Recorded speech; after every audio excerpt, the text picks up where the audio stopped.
আমাদের তো পুলিশের কাছে পারমিশন আছে, এই যে এই জায়গাটাতে প্রোগ্রাম করব এই পারমিশনটা আমরা আগে থেকে নিয়েছি এবং দুদিন আগে দেখেছেন যে এই মেন রোড ব্লক করে সকালবেলা তৃণমূল প্রোগ্রাম করেছে।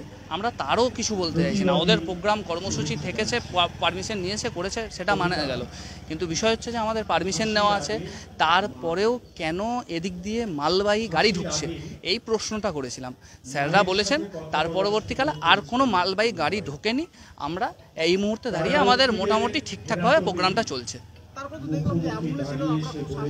হ্যাঁ, আমরা অ্যাম্বুলেন্স এসছে, দুটো অ্যাম্বুলেন্স এসছে।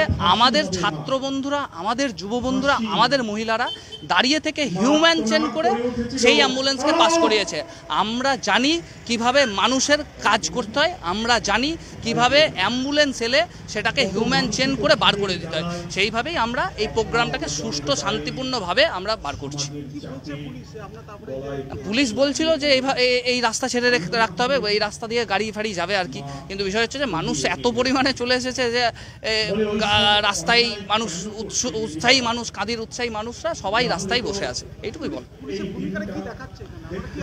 বিষয় হচ্ছে যে প্রথমে পুলিশ এই মালবাহী গাড়ি টাড়ি ঢুকিয়ে দিয়েছিল। এখন মোটামুটি সুস্থভাবেই প্রোগ্রাম চলছে। এখন মোটামুটি এখন অবধি গাড়ি ঢোকেনি, দুটো অ্যাম্বুলেন্স ঢুকেছে।